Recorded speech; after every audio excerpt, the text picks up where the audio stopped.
আসসালামু আলাইকুম প্রিয় দর্শক, অন্য মঞ্চের আলাপ চাইতায় আপনাদের সকলকে আমন্ত্রণ জানাচ্ছি। প্রিয় বন্ধুরা, প্রীতি, সালাম এবং শুভেচ্ছা নেবেন। যুদ্ধ অপরাধী গোলাম আজম, যিনি 1971 সালের মুক্তিযুদ্ধে বাংলাদেশের বিরোধিতা করেছিল, তার ছেলে যে আমাদের পারলে জাতীয় সঙ্গীত বদলায় দেয়, নানান কাহিনী করে, ওদিকে আর্মিটাকে ধ্বংসের একটা এজেন্ডা নিয়ে নামছে, সেই ব্রিগেডিয়ার বরখাস্তকৃত আজমি, আব্দুল্লাহ আল আমান আজমি, তিনি প্রেস ক্লাবের এক বক্তৃতায় এটা বলছেন। তাও বলছেন এই 2 তারিখে, 2রা ডিসেম্বর, যেদিন বিডিআর এর কমিশন, ফজলু কমিশন, যেদিন বিডিআর হত্যাকাণ্ড নিয়ে একটা ভুয়া কমিশনের রিপোর্ট জমা দিয়েছে। এবং দেখেন, কমিশনেও ভারতকে ব্লেম করেছে। আবার এই যুদ্ধ অপরাধীর ছেলে, যার বাপ বাংলাদেশ চায় নাই, এবং বাংলাদেশ স্বাধীন হওয়ার পরেও তার বাপ কিন্তু বাংলাদেশে আসতো না, এবং বাংলাদেশের বাইরে বিভিন্ন দেশে যে সে তখন পাকিস্তানের কনফেডারেশন গড়ার জন্য চেষ্টা করেছে।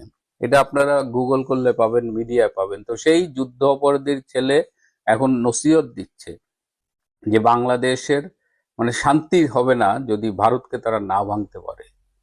ভারতকে ভাঙবার সামর্থ্য কি এই গোলাম আজমের পুত্র বা এই রিটায়ার্ড কর্নেল হকদের আছে? আমি ভারতে আমার যে কন্ট্রাক্ট গুলো আছে, যারা পলিটিক্যাল অ্যানালিস্ট বা এই জিও পলিটিক্স নিয়ে ভাবে, তাদের কয়েকজনের সাথে আজকে এটা নিয়ে কথা বলেছি। এবং যারা আমাকে ভিডিও পাঠিয়েছে তাদের মধ্যে কেউ কেউ বলেছে যে স্যার, এটা আপনি একটু ভারতের কাউকে পাঠান। তো তারা জানে না যে আমি পাওয়ার আগে এটা ভারতের অনেকেই পেয়ে গেছে। ভারতের কিছু গণমাধ্যম এটি নিয়ে সংবাদ পরিবেশন করেছে। কিন্তু আমি যখন এই এক্সপার্টদের সাথে কথা বলেছি, তারা আমাকে পাল্টা প্রশ্ন করেছে, এই আজমিটা কে? তখন আমি বলেছি যে এরকম আমাদের শীর্ষ যুদ্ধ অপরাধী গোলাম আজমের পুত্র।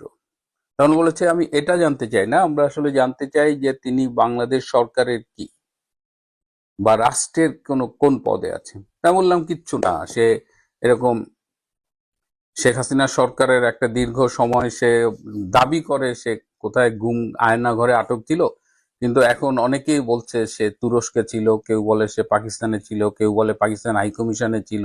নানান রকমের তাকে নিয়ে একটা বিতর্ক আছে। তো বলল যে দেখেন, সরকারের কেউ না, রাষ্ট্রের কেউ না, এরকম একটা লোক ভারত বিরোধী কথা বললো, আর আপনি কি ধারণা করেন যে ভারত অমনি ঝাঁপিয়ে পড়বে তার সেই কথার পরিপ্রেক্ষিতে? আমি এই কর্নেল রিটায়ার্ড হকের কথা বললাম। তো বলছে, হ্যাঁ, এটা একটা রিটায়ার্ড আর্মি অফিসারদের ওয়েলফেয়ার অর্গানাইজেশন, তার প্রেসিডেন্ট তিনি তিনি কথা বলেছেন, বাট এটা তো রাষ্ট্রেরও না, সরকারেরও না। এমনকি ডক্টর ইউনূস দায়িত্ব নেওয়ার আগে কিংবা পরবর্তীতে চায়না গিয়েও তিনি এই 7 সিস্টার্স নিয়ে আপত্তিকর কথা বলেছিল।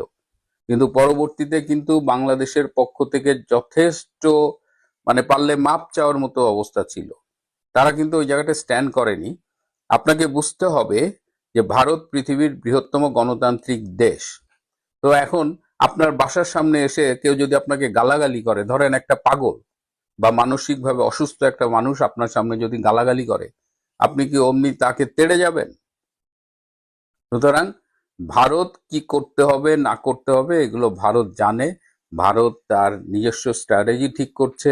এবং তিনি আমাকে আরো জানিয়ে রাখলেন যে এই যে শিলিগুড়ি, আমাদের নওগাঁর কাছাকাছি, এরকম এই এই অঞ্চলে ভারতের 3টা সেনা বেজ, আর্মি বেজ তারা স্থাপন করেছে, এবং তারা একটা মিলিটারি স্ট্র্যাটেজি ফাইনাল করে রেখেছে। কিন্তু তার মানে এই না যে ভারত, বাংলাদেশ থেকে কেউ কিছু বললো আর অমনি ভারত একটা অ্যাকশনে চলে যাবে। সুতরাং এবার আমি বলি, যারা আমাকে এই ভিডিওটা পাঠিয়েছেন এবং যারা মনে করেছেন যে ভারত শুড রিঅ্যাক্ট ইমিডিয়েটলি, এখানে মনে হয় যে এর মধ্য দিয়ে আপনাদের প্রশ্নের উত্তর বা আপনাদের কনসার্নের আপনার উত্তরটা বোধহয় পেয়ে গেছেন। আজমির মতো ফাউল কোথায় কি বলল, তার জন্য ভারতের মতো বৃহত্তম গণতন্ত্রের দেশ রিঅ্যাক্ট করবে না। আজমিকে নিয়ে আমি এর আগেও একটা ভিডিও করেছি। এই আজমির ব্যক্তিগত অবস্থা, তার সেনাবাহিনীতে ঢোকা, এই সব কিছুর অনেক তথ্য আমার কাছে আছে, পরে একদিন কথা বলবো। সুতরাং এইসব ছাগল পাগলদের নিয়ে, এইসব ছাগুদের নিয়ে, তারা আসলে পাগল হয়ে গেছে বলতে গেলে। হ্যাঁ, 71-এর জ্বালা। দেখেন, এটা 2025 সালের ডিসেম্বর মাস। এই ডিসেম্বর মাসে আবার ওদের আবার বেশি একটু বায়ু চড়ে মাথায়। ডিসেম্বর মাস আসলে ওরা হুঁশে থাকে না। সব সব ডিসেম্বরে দেখছি যে তারা ওই পাগলা কুত্তার মতো আচরণ করে। সুতরাং এটা নিয়ে মোটেও চিন্তা করার কিছু নাই। Bharat knows what to do and went to do, তারা কি করবে। এবং এই সেভেন সিস্টার, একটা ছোট্ট ইনফরমেশন দিই যে নাগা থেকে একজন নায়িকাকে তারা বলিউডে নিয়ে আসতেছে। এর আগে নেপাল থেকে তারা মনীষা কৈরালাকে নিয়ে আসছিল। সো বলিউডে যখন নাগার একজন মেয়ে নায়িকা হবে তখন কিন্তু নাগা নিয়ে অনেক আলোচনা হবে। আর বাংলাদেশ, ভারত, মিয়ানমার এর যে সীমান্ত এলাকা, সেখানে কিন্তু ভারত রেগুলার সার্জিক্যাল স্ট্রাইক করছে এবং ওইখানে বেশ কিছু জঙ্গি এবং বিচ্ছিন্নতাবাদী তৎপরতা ছিল। প্রায়ই সেখানে মানে হতাহতের ঘটনা ঘটছে। এগুলো মেইন মিডিয়া আসছে না, কিন্তু ঘটনাগুলো ঘটছে। সুতরাং যারা টেনশন করছেন, এই যে আজমি টাজমি, এদের কথা নিয়ে মাইন্ড করেন না আর কি। এদের এদের ব্যবস্থা সময় মতো হবে। এরা সাময়িকভাবে একটু সুযোগ পাইছে, জীবনের মানে জন্মের মতো লাফালাফি করে নিচ্ছে আর কি, but it will be taken care of. খেলা তো রীতিমতো জমে উঠেছে। আমাদের এপারে যেমন প্রস্তুতি হচ্ছে, ওপারেও শুনলাম প্রস্তুতি হচ্ছে। তো ওপারে প্রস্তুতি কে নিচ্ছেন একজন রিটায়ার্ড ব্রিগেডিয়ার জেনারেল আজমি। তিনি একটা খবর করেছেন যে, মানে প্রেস কনফারেন্স করেছেন জাতীয় প্রেস ক্লাবে, যে সেভেন সিস্টার দখলে নিয়ে আলাদা রাজ্য গঠন করবেন, না হলে ভারত ভাঙা না হলে তার শান্তি হবে না। তা আমরা তো আমন্ত্রণ জানাচ্ছি ভাই, আপনারা একবার আসেন, পদধূলি দেন একবার। ওখানে বসে প্রেস কনফারেন্স করে চিল্লিয়ে লাভ কি? তবে আধা ভারতবাসী কিন্তু বলছে ওই খতনার পর যেটা পড়ে থাকে বাকি অংশটুকু, সেই অংশটুকু কেটে যদি ফেলে দেয় এখানে, তারপরে যদি ফিরিয়ে দেয়, তাহলে পরে কিন্তু সমস্ত জীবন নষ্ট, সব নষ্ট। সুতরাং ওটাকে বাধা ফাধা দিয়ে আসবেন যারা এই সমস্ত স্বপ্ন দেখছেন। বলে আমরা এই সমস্ত নিয়ে চিন্তিত নই, বরং বুঝতে পারছি যে ভয়টা খুব ভালো মতো ধরেছে। আর এসব করে কি হচ্ছে জানেন তো, যদিও বা একটুখানি দেরি ফেরি হতো, তা আবার দেরি ফেরি হবে না। এবারে তো একদম নিশ্চিত হ্যাপি হোলি তো হবেই, হ্যাপি হোলি তো হবেই। আচ্ছা, যাই হোক, আজকে অন্য খবরে ফিরায়, সেটা হচ্ছে আজকে পুতিন ফিরে আসছেন এখানে। সারা বিশ্বের চোখ এখন পুতিনের দিকে, এই দুই রাষ্ট্রনেতার বৈঠকের দিকে। তাদের মধ্যে আছে হচ্ছে আমেরিকা এবং ইউরোপিয়ান ইউনিয়ন। ইউরোপিয়ান ইউনিয়ন চাইছে যুদ্ধ বন্ধ করতে, রাশিয়াও চাইছে যুদ্ধ বন্ধ করতে, কিন্তু রাশিয়ার দাবি এবং ইউরোপিয়ান ইউনিয়নের দাবি আর ইউক্রেনের দাবি দুটোতে মিলছে না। 5-7 দিন বৈঠকের শেষে কিন্তু 5-7 দিন বৈঠকের শেষে কিন্তু কোনো সমাধান সূত্র মেলেনি, দুপক্ষই নিরাশ হয়ে ফিরে গেছে। পুতিন নিজে বসেছিলেন ওই বৈঠকে, সে খবরও আমি বলবো, আমাদের কাগজে দুটো খবরই বেরিয়েছে। এখন এই যে পুতিন আজকে আসছেন, পুতিন আসার পরেতে আপনারা শুধু বডি ল্যাঙ্গুয়েজ দেখবেন। কূটনীতিতে কিন্তু এগুলো প্রত্যেকটা জিনিস মাপা হয়। এই কে কিভাবে হ্যান্ডশেক করলো, কে কতটা জড়িয়ে ধরলো, কতটা চেপে জড়িয়ে ধরলো, তাদের মুখে ভঙ্গি কি ছিল, হাসি কতটুকু ছিল, প্রাণ খোলা হাসি ছিল নাকি একটা দেখানো হাসি ছিল, প্রত্যেকটা জিনিস কিন্তু কূটনীতিতে গোনা হয়। আপনারাও গুনুন, ছবি তো আপনারা পাবেন, আপনারাও ভিডিও দেখলে পরে আপনারাও দেখবেন যে এই যে হৃদ্রতা, সেটা ওই বৈঠকের আগে প্লেন থেকে যখন উনি নামবেন, তারপরে যখন দেখা হবে মোদিজির সঙ্গে, সেই হৃদ্রতার ছবিটুকু দেখবেন, তাহলে বুঝে যাবেন কূটনৈতিক ব্যাপারটা কোন দিকে এগোচ্ছে। আমেরিকা ইউরোপ যাই বলুক না কেন, যা করবেন মোদিজি করবেন এবং রাশিয়ান প্রেসিডেন্ট ভ্লাদিমির পুতিন করবেন। আমাদের এখানে একটা খবর বেরিয়েছে, আজ আসছেন পুতিন, পাখির চোখ বাণিজ্য। আমাদের এখানে খবর বেরিয়েছে একটা, এইটা আমি খবরটা পড়ছি, কারণ আমার তো এখানে ওঠে না, আমি তুলতে পারি না, এখনো শিখতে পারিনি, আমি একটা গাধা মানুষ, আমার দ্বারা এই সমস্ত হবে না, আমি কনভেনশনাল পদ্ধতিতেই আমি করে যাব, আপনারা শুধু শুনুন। প্রধানমন্ত্রী নরেন্দ্র মোদীর আমন্ত্রণে ভারত রাশিয়া বার্ষিক শীর্ষ সম্মেলনে যোগ দিতে আগামীকাল, মানে গতকাল লেখা হয়েছে তাই বলছো, আগামীকাল দিল্লি আসছেন পুতিন। সূত্রের খবর, বৃহস্পতিবার সন্ধ্যায় প্রধানমন্ত্রী নরেন্দ্র মোদীর সঙ্গে নৈশভোজে অংশ নেবেন পুতিন। পরের দিন রাষ্ট্রপতি ভবনে তাকে আনুষ্ঠানিক অভ্যর্থনা দেওয়া হবে। প্রত্যাশা মাফিক পুতিনের সফরের আগে ইতিবাচক আবহাওয়া তৈরি করতে ভারতের সঙ্গে একটি গুরুত্বপূর্ণ সামরিক চুক্তিতে অনুমোদন দিয়ে রাখলো রুশ পার্লামেন্টের নিম্নকক্ষ স্টেট ডুমা। দু দেশের মধ্যে লজিস্টিক বা রসদ ভিত্তিক সাহায্যের আদান প্রদানের জন্য গত ফেব্রুয়ারিতে দিল্লি এবং রাশিয়ার মধ্যে একটি চুক্তি হয়। চুক্তির নাম reciprocal exchange of logistic support, এইটা মাথায় রাখবেন, সংক্ষেপে RILOC LOS। দুদেশের মধ্যে এই রেসিপ্রোকাল এক্সচেঞ্জ অফ লজিস্টিক, এটা নিয়ে আমি পরে বলবো এই জিনিসটা কি। দুদেশের মধ্যে সামরিক সহযোগিতার দিক দিয়ে এই চুক্তিটি যথেষ্ট গুরুত্বপূর্ণ। গত সপ্তাহে এই চুক্তিটি অনুমোদনের জন্য রুশ পার্লামেন্টের নিম্নকক্ষে পাঠান সে দেশের প্রধানমন্ত্রী মিখাইল মিশুস্তিন। মঙ্গলবার তাদের সবুজ সংকেত দিয়েছে নিম্নকক্ষ। স্টেট ডুমার স্পিকার ভ্লাদিস্লাভ ভ্লাদিমির বলেন, ভারতের সঙ্গে আমাদের কৌশলগত এবং সার্বিক সম্পর্ক রয়েছে, আমরা এই সম্পর্কের কদর করি। এই চুক্তির অনুমোদন পারস্পরিক সহযোগিতার জন্য এবং আমাদের সম্পর্কের আরো দৃঢ় করবে বলে আমি বিশ্বাস করি। এবার শুনুন নয়াদিল্লির বক্তব্য। বার্ষিক শীর্ষ সম্মেলনে দু দেশের মধ্যে সামরিক কোনো চুক্তি সই বা তা নিয়ে কোনো কিছুই ঘোষণা করা হবে না, যেটা আমি পোস্টে তুলে দিয়েছি।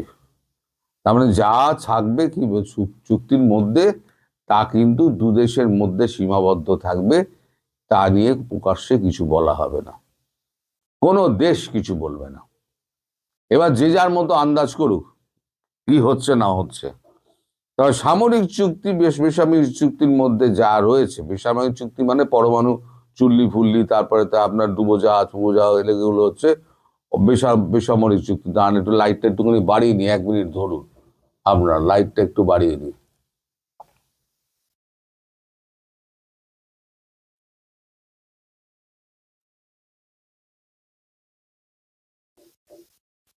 হ্যাঁ, তো সামরিক বেসামরিক চুক্তি যেগুলো আছে সেগুলো মধ্যে যেটা আছে, একটা ছোট অংশ শুনতে পেলাম, সেটা হচ্ছে বাংলাদেশ ইস্যু। বাংলাদেশ ইস্যু এখানে একটা বড় জায়গা পাবে ইউক্রেনের পাশাপাশি, কারণ রাশিয়াও চাইছে ইউক্রেন যুদ্ধে একটা সমাধানে পৌঁছাক। সেখানে যখন জেলেনস্কি যখন মানে রাজি হয়েছে মোদিজির মধ্যস্থতা নিয়ে কথা বলতে, তখন পরে পুতিন নিশ্চয়ই এই সুযোগটা নেবেন এবং মোদিজিও চাইবেন এইখানে একটা শান্তি স্থাপন হোক, যাতে রাশিয়া অন্যদিকে মাথা দিতে পারে। এই যুদ্ধ 4 বছর ধরে চলা যুদ্ধ রাশিয়াকে তো ব্যস্ত করে রেখেছে। রাশিয়ার তো পয়সাও ধ্বংস হচ্ছে, ইউক্রেন তো কিছু নেই। এদিকে ইউরোপিয়ান ইউনিয়ন চেঁচাচ্ছে যুদ্ধ বন্ধ করো, যুদ্ধ বন্ধ করো, যুদ্ধ না বন্ধ করছে না, তোমাদের দোষ অমুক দোষ তমুক দোষ। ভাই কাছে তুলেছিল কে? মই দিয়ে জেলেনস্কি গাছে তুলেছিল কে? ন্যাটোয় যোগ দাও, আমরা অর্থ সাহায্য করব। এখন অর্থে টান পড়ে গেছে, এখন অর্থে টান পড়ে গেছে বলে, আর ইউক্রেনে এখন লড়ার মতো সৈনিক নেই বলে এখন তোমরা পিছু হচ্ছ। এখন বলছো এখন শান্তির জন্য এখন ইউক্রেন আর এই রাশিয়া আর ভারতকে দরকার। আর ভারত আপনি ফুয়েলিং করছে কি না, ফুয়েল কিনে। আরে ফুয়েলটা ভারত কিনছে, কিনে সেই ফুয়েল তোরা নিচ্ছিস কেন? তোরা যদি না নিস, ইউরোপিয়ান ইউনিয়ন আমেরিকা যদি ফুয়েল না নেয়, তাহলে পরে ভারতের পর্যাপ্ত ফুয়েল যদি হয়ে যায়, ভারত আর কিনে কি করবে? কোটি কোটি ব্যারেল কি সে সংরক্ষণ করে রেখে দেবে? তার থেকে তো যখন দরকার হবে তখন তখন কিনে নেবে। আর তোমরা ফুয়েলটাও নেবে, আবার ফুয়েলিং এর জন্য ভারতকে আবার দায়ীও করবে। ভারী অদ্ভুত ব্যাপার। নিজেদের ক্যাপাসিটি নেই, অনেকটা বাংলাদেশের মতো, একদম বাংলাদেশের মতো। সারা পৃথিবীতে বাংলাদেশ এক নয়। এই গোলাম আজমের পুত্রের মতো অনেক কিন্তু গোলাম আজমের পুত্র সারা বিশ্বে ছড়িয়ে আছে, সে ইউরোপ বলুন, আমেরিকা বলুন, ব্রিটেন বলুন, সর্বত্র। আর একটা খবর যেটা বেরিয়ে তার তলাতেই রুশ আমেরিকা বৈঠক ব্যর্থ, এই একটা খবর, এটা পড়ছি দর্শক। ইউক্রেন যুদ্ধে কিভাবে ইতি টানা যায় তা নিয়ে রুশ প্রেসিডেন্ট ভ্লাদিমির পুতিনের সঙ্গে বৈঠকে বলেছিলেন আমেরিকার শীর্ষস্থানীয় কর্তারা। গত 5 ঘন্টা ধরে আলোচনা চললো, কিন্তু শেষমেশ খালি হাতেই ফিরতে হলো সকলকে, নিষ্পত্তি হলো না। বৈঠকে বসেছিল ক্রেমলিনে আমেরিকান প্রেসিডেন্ট ডোনাল্ড ট্রাম্পের পক্ষ থেকে উপস্থিত ছিলেন তার জামাই জ্যারেড কুশনার, বিশেষ দূত স্টিভ উইটকফ। ওপক্ষে ছিলেন খোদ পুতিন। প্রায় 1 সপ্তাহ ধরে গভীরভাবে কূটনৈতিক আলোচনার পরে মুখোমুখি বৈঠকে বসা ট্রাম্প প্রশাসনের অন্যতম প্রয়াস ছিল রাশিয়া ইউক্রেন যুদ্ধ বন্ধ করা, যদিও সাফল্য এলো না। বৈঠক শেষে রুশ বিদেশ নীতি উপদেষ্টা তথা পুতিনের অন্যতম ঘনিষ্ঠ সহকারী ইউবি উশাকোভ বলেছেন, খুবই গঠনমূলক এবং গুরুত্বপূর্ণ আলোচনা হয়েছে, কিন্তু সমঝোতা করার পর পাওয়া গেল না। তিনি জানিয়েছেন এই বৈঠক ব্যর্থ হলে শান্তির পথ খোঁজা হবে। রাশিয়ার 2টি দাবি করেছে, এক, ইউক্রেনকে আনুষ্ঠানিকভাবে ঘোষণা করতে হবে তারা পশ্চিমী সামরিক জোট ন্যাটোয় যোগ দেবে না। 2, পূর্ব ইউক্রেনের ডনবাস এলাকা রাশিয়া ছেড়ে দেবে না। রাশিয়া অঞ্চলটিকে দখল করে সেখানে নির্বাচনে সেরে ফেলেছে। তার মানে এই আপনার এই দুটো যে আছে ডনবাস, ওটা ছাড়তে হবে,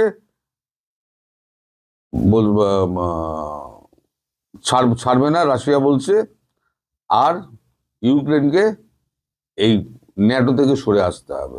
কিন্তু জেলেনস্কি এখনো একবারও বলেছে না, আমি ন্যাটোর সঙ্গে যোগ দেবো না। আমার ঘাড়ের কাছে এইরকম যদি গোলাম আজমি ছেলের মতো, এই যে ব্রিগেডিয়ার আজমি, সেই যদি নিঃশ্বাস ফেলতে থাকে আমি 7 সিস্টার দখল করে নেব, তাহলে ভারতবর্ষ যেমন রিয়াক্ট করবে হ্যাপি দিওয়ালি করে, তেমন তো রাশিয়াও করবে। আপনার পাশের বাড়িতে হলে আপনিও করতেন, তার দোষ আপনি কাকে দেবেন? দোষ কাকে দেবেন আপনি? এখন এই নিয়ে চলছে চুলচেরা বিচার বিশ্লেষণ, এবং সমস্ত দোষ ভারতবর্ষের ঘাড়ে ঠেলে দিয়েছে ইউরোপিয়ান ইউনিয়ন এবং আমেরিকা, ব্রিটেন সব, যে ভারত ফুয়েলিং করছে। ভারত বলছে থরি কি আর করি আমি, তোদের যা বলা তুই বলে যা, আমার যা যা করার আমি করে যাবো। আমি অস্ত্র চুক্তি আমার সঙ্গে যা যা হয়েছে আমেরিকার সঙ্গে হয়েছে, তোদের সঙ্গে কোনো অস্ত্র চুক্তি হয়নি।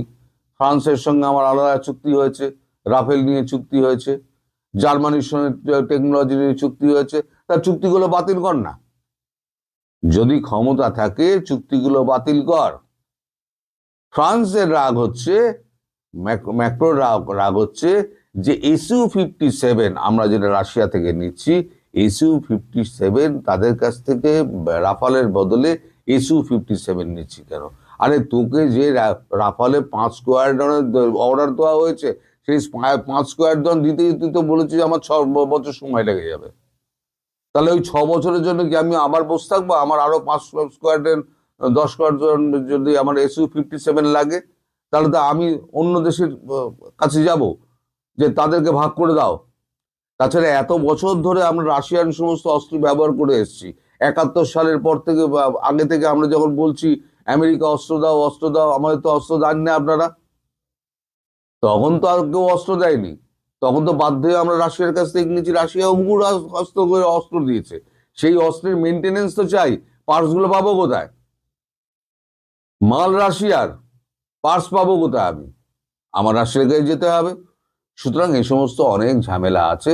এই যারা এই গোলাম আজমের ছেলের মতো যারা এই সমস্ত বলে বেড়ায় না, তারা আসলটা ভাবে না যে আমার দোষ কতটা। এই যে বাংলাদেশ নিজেরা বিচার করেছে আমার দোষ কতটা। এই যে আপনারা বারবার বলেন না যে ভারত কেন সাহায্য পাঠাচ্ছে, আমি এতদিন আপনাদের বলিনি, আজকে বলি সাহায্য কেন পাঠাচ্ছিল। ইতিহাসে লেখা থাকবে, ধৈর্যশীল একটা দেশ, তার বিরুদ্ধে এত কিছু অপপ্রচার করা সত্ত্বেও সে কিন্তু সাহায্যের হাত বাড়িয়ে গিয়েছে। যখন একেবারে অপারগ হয়েছে তখন সে আক্রমণ করতে বাধ্য হয়েছে। যেমন পৃথিবীর কাছে মেসেজ গেল, তেমনি ইতিহাস যখন 50 বছর বাদে লেখা হবে যে বিশ্বযুদ্ধ স্বাধীনতা যুদ্ধের পর ভারত স্বাধীনতা এনে দিল, সেই যুদ্ধ করে পাকিস্তানের সঙ্গে, সেই পাকিস্তানের সঙ্গে যুদ্ধ করার স্বাধীনতা এনে দেওয়া দেশটাকে আবার আক্রমণ করলো কেন? যখন ইতিহাসটা যখন ঘাঁটা হবে না গুগলে, তখন এই সমস্ত কিছু লেখা থাকবে সেখানে। রিসার্চ যখন হবে তখন এগুলো সমস্ত লেখা থাকবে। ভারত এতদিন অব্দি 1.5 বছরের ওপর ধরে ভারত সাহায্য করে গেছে, যখন দেখেছে একেবারেই হবে না, আঙুল বেঁকাতে হবে। শেখ হাসিনা যেটা বলেছিলেন, সোজা আঙুলে ঘি উঠবে না, আঙুল বেঁকাতে হবে। সুতরাং এখন আঙুল বেঁকানোর সময় হয়েছে, তাহলে হয়ে যাবে হ্যাপি দিওয়ালি। চলো, আজকালের মধ্যেই শুরু হয়ে যাবে হ্যাপি দিওয়ালি, আপনারা নিশ্চিন্ত থাকুন। যারা যারা বলছেন না যে এই যুদ্ধ হবে না, এই যুদ্ধের দিকে আরো ঠেলে দিচ্ছে এই ব্রিগেডিয়ার আজমির মতো লোকেরা। তারা ভারতকে, বাংলাদেশকে তারা খণ্ড খণ্ড করেই ছাড়বে, ঠিক করে নিয়েছে। তো আপনি ভেবে কি করবেন, আর আমি ভেবে কি করব, আর ভারতবর্ষের মোদী ভেবে কি করবে? কাল যখন ওই খবরটা আসে, কেজিবির খবরটা যখন আসে, তড়িঘড়ি রাত্রিবেলা আমাদের এখানে একটা মিটিং হয়, কিচেন ক্যাবিনেট মিটিং হয়। তারপরে সেই কিচেন ক্যাবিনেট সোজা গিয়ে প্রধানমন্ত্রীকে রাত্রিবেলা 12:30টার সময় প্রধানমন্ত্রীকে ব্রিফ করেন, এবং প্রধানমন্ত্রী তারপর রাত্রি 8টার সময় 3জন ডিফেন্সের কর্তা এবং তার যে সিডিএস আছেন, চিফ অফ ডিফেন্স স্টাফ, তাদেরকে ডেকে পাঠান। তাদেরকে ডেকে পাঠিয়ে যা বলার বলে দিয়েছেন। এবার তাদের উপর নির্ভর করছে কবে কি করবে না করবে। এবার আপনারা শুধু ওয়েট করুন। হ্যাপি দিওয়ালি তো হবে বলেছি অনেক আগে, অনেকে বলেছে হ্যাপি দিওয়ালি হবে না, ভারত মারবে না, ভারত মারবে না, ভারত মারবে না। আমি বলেছিলাম ভারত মারবে, আমি বলেছিলাম পাকিস্তানকে ভারত মারবে। এবার বলছি বাংলাদেশকে ভারত মেরে খণ্ড খণ্ড করে দেবে, এবং ব্রহ্মস্ত্র অন্তত একটা মারবে আমার কথা অনুযায়ী, একটা তো মারবে, মেরে ওখানে একটা হ্রদ করে দেবে, যেখানে আপনারা ইলিশ মাছ চাষ করবেন আর ধরবেন আর খাবেন, মালপত্র আর কোনো কিছু পাবেন না। অন্তত মানে চাল ডাল তেল নুনের আশা ছেড়ে দিন। দুর্ভিক্ষ আপনাদের দেশে কিন্তু হানা মারছে, শুধু সময়ের অপেক্ষা। সবাই ভালো যেন নিঃশ্বাস আটকে রাখা এক অস্বস্তিকর অপেক্ষার মধ্যে আছে। রাষ্ট্রযন্ত্র, রাজনৈতিক দল, প্রশাসন, মিডিয়া সবাই যেন একই প্রশ্নে স্থির হয়ে তাকিয়ে আছে মাত্র একটি দিকেই, বেগম খালেদা জিয়া কেমন আছেন। একজন অসুস্থ মানুষকে ঘিরে কেন পুরো দেশের মনোযোগ এমনভাবে কেন্দ্রীভূত হয়ে গেল, এই প্রশ্নটাই আসলে আমাদের সময়ের একটি গভীর রাজনৈতিক বাস্তবতাকে উন্মোচিত করে। খালেদা জিয়া কেবল একজন প্রবীণ নেত্রী নন। গত 1 বছরে, বিশেষত 5 আগস্টের নাটকীয় রাজনৈতিক ধাক্কার পর তিনি হয়ে উঠেছেন এক ধরনের সর্বজন গ্রাহ্য রাজনৈতিক প্রতীক। বিভক্ত সমাজে যেখানে বিশ্বাসের ঘাটতি প্রকট, সেখানে তার ব্যক্তিত্ব অনেক রাজনীতিকের ওপর আরোপিত পক্ষপাতদুষ্ট ধারণার ঊর্ধ্বে উঠে গেছে। আওয়ামী লীগ ক্ষমতাচ্যুত হওয়ার পর রাজনীতির যে নতুন মানচিত্র তৈরি হয়েছে, তাতে প্রকৃতপক্ষে কোনো সর্বজন স্বীকৃত অভিভাবকের শূন্যতা তৈরি হয়েছিল। আর সেই শূন্যতাই অনেকের চোখে অনিচ্ছাকৃতভাবেই পূরণ করেছেন খালেদা জিয়ার এবং তার উপস্থিতি। এই কারণেই হয়তো তার অসুস্থতা নিছক পারিবারিক বা দলীয় উদ্বেগের মধ্যে সীমাবদ্ধ নেই। এটি রাষ্ট্রীয় উদ্বেগে পরিণত হয়েছে। নির্বাচন কমিশনের তফসিল ঘোষণার দ্বার প্রান্তে দাঁড়িয়ে থাকা দেশটিতে রাজনৈতিক পরিবেশ এমনিতেই টানটান। মাঠে সহিংসতার মাত্রা কম থাকলেও ভেতরে ভেতরে রয়েছে অনিশ্চয়তার চাপ। এই সময়ে খালেদা জিয়ার অসুস্থতা যেন পুরো প্রক্রিয়াটাকেই আরও ভঙ্গুর করে তুলেছে। বিএনপির প্রার্থী বাছাই, আসন সমঝোতা, প্রচারণার গতি সব কিছুতেই এক ধরনের স্থবিরতা নেমে এসছে। তৃণমূল থেকে কেন্দ্র সব স্তরে রাজনৈতিক নেতাদের মধ্যে যে বিচলিত দুর্বলতা চোখে পড়ছে, তা সরাসরি যুক্ত হয়েছে তার শারীরিক অবস্থার সঙ্গে। এটা কেবল বিএনপির ক্ষেত্রেই নয়, অন্যান্য রাজনৈতিক দলও বুঝতে পারছে বর্তমান বাস্তবতায় নির্বাচনকে গ্রহণযোগ্য ও স্থিতিশীল করতে একটি নৈতিক ও মানসিক ভারসাম্য প্রয়োজন, যার গুরুত্ব দলীয় সীমার বাইরে বিস্তৃত। খালেদা জিয়া সেই ভারসাম্যের অন্যতম ভিত্তি হয়ে দাঁড়িয়েছেন। তার অসুস্থতা মানে সেই ভিত্তির টলমল করে ওঠা। এই পরিস্থিতিতে রাষ্ট্রের আচরণও লক্ষণীয়ভাবে ভিন্ন রকম হয়েছে। নিরাপত্তা নিশ্চিত করা, এয়ার অ্যাম্বুলেন্স ব্যবস্থার দ্রুত আয়োজন, প্রধান উপদেষ্টা সহ দায়িত্বশীল ব্যক্তিদের হাসপাতালে যাওয়া, এই সব কিছুর মধ্যেই একটি বার্তা সুস্পষ্ট: রাষ্ট্র এই মুহূর্তে জানে এই মানুষটি কেবল একজন রাজনৈতিক নেত্রী নন, অস্থির রাজনীতির ভেতরে একটি স্থিতিশীলতার প্রতীক। বেগম খালেদা জিয়ার শারীরিক অবস্থার জটিলতা বহুমাত্রিক। বয়সজনিত সীমাবদ্ধতার সঙ্গে দীর্ঘদিনের হৃদরোগ, কিডনির সমস্যা সহ নানা জটিলতা যুক্ত হয়েছে। সাম্প্রতিক ফুসফুস সংক্রমণ সংক্রান্ত পরিস্থিতিকে আরও কঠিন করে তুলেছে। চিকিৎসার জন্য লন্ডনে নেওয়ার সিদ্ধান্ত ব্যক্তি চিকিৎসাগত বাস্তবতারই একটা স্বীকৃতি, কিন্তু রাজনৈতিক বাস্তবতায় এর গুরুত্ব আরও বিস্তৃত। খালেদা জিয়া যদি দেশে না থাকেন, নির্বাচনী রাজনীতির মানসিক ভারসাম্য এক বড় ধাক্কা খাবে। বিএনপির রাজনীতিতে তখন পুরো ভার এসে পড়বে তারেক রহমানের উপর। তিনি কার্যত দল পরিচালনা করলেও মাঠের রাজনীতিতে তার সরাসরি অনুপস্থিতি একটি শূন্যতা তৈরি করে রেখেছে। এই শূন্যতাকে অনেকেই প্রশ্ন ও অপপ্রচারের ক্ষেত্র বানাতে প্রস্তুত। এখানেই খালেদা জিয়ার উপস্থিতির গুরুত্ব রাজনৈতিক রসায়নের রূপ নেয়। তিনি দেশে থাকলে অথবা অন্তত রাজনীতির কেন্দ্রবিন্দুতে সক্রিয় থাকলে তারেক রহমানের অনুপস্থিতি কৌশলগত সমস্যা হিসেবে বড় হয়ে ওঠে না, কিন্তু তিনি বিদেশে চিকিৎসাধীন থাকলে রাজনৈতিক ভারসাম্য নতুন করে ঝুঁকির মুখে পড়তে পারে। সরকারকেও তখন আরও সতর্ক হতে হবে, কারণ বর্তমান ট্রানজিশনাল ব্যবস্থার সামাজিক গ্রহণযোগ্যতা অনেকটাই নির্ভর করছে রাজনৈতিক ঐকমত্যের ন্যূনতম অস্তিত্বের উপর। এই সময় সমাজের ভেতরের প্রতিক্রিয়াও তাৎপর্যপূর্ণ। আওয়ামী লীগের সমর্থক ব্লক বাদ দিলে সাধারণ মানুষের বড় অংশই খালেদা জিয়ার দ্রুত আরোগ্য কামনা করছে। এটি নিছক ব্যক্তিগত সহানুভূতি নয়, বরং রাজনৈতিক নিরাপত্তা বোধের এক ধরনের সামাজিক প্রকাশ। মানুষ অনুভব করছে এই অস্থির সময়ে একজন গ্রহণযোগ্য অভিভাবক দরকার, যিনি ক্ষমতার খেলোয়াড় নন, বরং রাজনীতিকে সীমার ভেতরে রাখার নৈতিক মাপকাঠি হয়ে থাকতে পারেন। আমি ব্যক্তিগত অভিজ্ঞতায় যেটা দেখেছি, বেগম জিয়া অত্যন্ত দৃঢ়, সংযত এবং আলোচনাপ্রবণ একজন রাজনীতিক। তিনি কখনোই তাৎক্ষণিক আবেগ দিয়ে সিদ্ধান্ত নিতেন না। প্রতিটি বিষয়ে ছিল ভারসাম্যপূর্ণ বিচারবোধ। তিনি একজন দায়িত্বশীল নেত্রী এবং তার প্রতিমাটা বাংলাদেশের মানুষের কাছে সেরকমই, যিনি রাজনীতিকে কেবল ক্ষমতার প্রতিযোগিতা নয়, রাষ্ট্রচিন্তার পরিসর হিসেবেই দেখতেন। আর সেই মানুষের জীবনের সংকট একটি জাতির রাজনৈতিক সংকটের সঙ্গে জড়িয়ে পড়েছে। এটি আমাদের সময়ের এক অদ্ভুত এটি আমাদের সময়ের এক অদ্ভুত বৈশিষ্ট্য। ব্যক্তির স্বাস্থ্য ও রাষ্ট্রের ভবিষ্যৎ এতটা গেঁথে যাওয়ার নজির সচরাচর দেখা যায় না, কিন্তু বাংলাদেশ এখন ঠিক সেই জায়গাতেই দাঁড়িয়ে আছে। এই মুহূর্তে বেগম খালেদা জিয়ার আরোগ্য কেবল মানসিক প্রার্থনার বিষয় নয়, এটি রাজনৈতিক স্থিতিশীলতারও শর্ত হয়ে দাঁড়িয়েছে। একটি নির্বাচনের সুষ্ঠু পরিবেশ, রাজনৈতিক দলগুলোর সংযম, প্রশাসনিক স্বস্তি, সব কিছুর অদৃশ্য এক সুতো যেন জড়িয়ে আছে তার সুস্থতার সঙ্গে।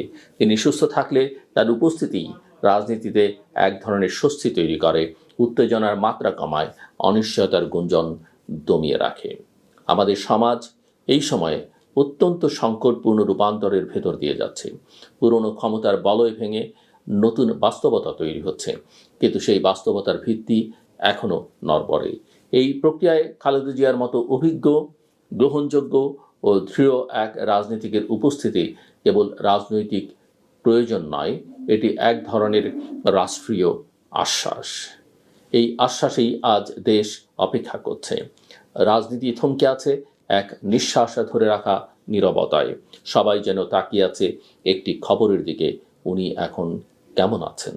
এই প্রশ্নের উত্তর বাণী কেবল একটি পরিবারের স্বস্তি নয়, বরং দেশের রাজনৈতিক ভবিষ্যৎ নিয়ে মানুষের গভীর আশঙ্কার সাময়িক মুক্তি।